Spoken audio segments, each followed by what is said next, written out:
ஜீவநீரோடை ஊழியங்கள் வழங்கும் இதயத்திற்கு இன்று ஒரு சிந்தனை.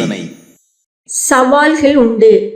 சர்வவல்ல தேவன் நம்மோடு இருந்து நம்மை நடத்தினாலும் நாம் நடத்தப்படுகின்ற பாதை லகுவானதாகவோ தடைகளற்றதாகவோ சிரமங்களற்றதாகவோ இருக்கும் என்று சொல்ல முடியாது. மோசேயோடு தேவன் இருந்தார், ஆயினும் அதனால் எல்லாம் எளிதாக நடந்துவிடவில்லை. பல தடைகளையும் எதிர்ப்புகளையும் போராட்டங்களையும் அவன் சந்திக்க நேர்ந்தது.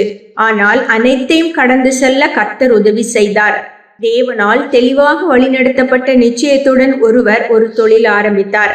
ஆனால் துவங்கிய சில மாதங்களில் சில முன்னேற்ற தடைகள் அங்கே வந்தன. தேவ வழி நடத்துதலை தவறாக புரிந்து கொண்டு இதனை துவங்கி விட்டோமோ என்ற சந்தேகம் அவருக்கு ஏற்பட்டு குழம்பி போய்விட்டார். இது போன்ற தடைகளை சந்தித்து கடந்து போக வேண்டிய தேவை உண்டு என்பதை அவர் முதலில் உணரவில்லை. தேவனுடைய தெளிவான வழிநடத்துதலை பெற்று எருசலேமின் மதில்களை கட்ட புறப்பட்டு சென்றார் நெகேமியா. ஆனால் மதில்களை கட்ட ஆரம்பித்ததும் தடைகளும் எதிர்ப்புகளும் வந்தன. ஆனால் நெகேமியா தேவ வழிநடத்துதலை சந்தேகிக்கவில்லை. தடைகளையும் எதிர்பார்ப்புகளையும் தேவ பலத்துடன் எதிர்கொள்ள தன்னை ஆயத்தமாக்கி கொண்டான். இறுதியில் கர்த்தரின் கரம் அனைத்தையும் வெற்றியாக முடித்ததை கண்டான். கர்த்தரால் வழிநடத்தப்பட்ட குடும்ப வாழ்க்கையிலும் போராட்டங்கள் உண்டு.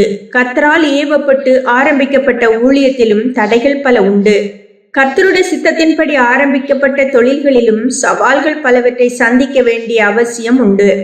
இவைகளின் நடுவில் நாம் சோர்ந்து போகாமல் நின்று சவால்களை சந்திக்க கொண்டிருக்கும் தைரியம்தான் தேவன் வழிநடத்துதலின் முக்கியமான ஒரு பிரதிபலிப்பாக உள்ளது.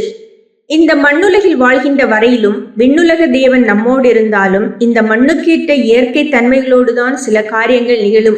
ஆயினும் அனைத்தையும் கடந்து சென்று ஜெயம் பெற தேவன் ஆற்றல் தருவார் என்பது நிச்சயம். சிந்தனைக்கு, சோதனைகளில் உன்னை நீ தெரிந்து கொள், அப்போது சாதனைகளுக்கு தேவன் உன்னை தெரிந்து கொள்வார். சோதனைகளில் உன்னை நீ தெரிந்து கொள், அப்போது சாதனைகளுக்கு தேவன் உன்னை தெரிந்து கொள்வார்.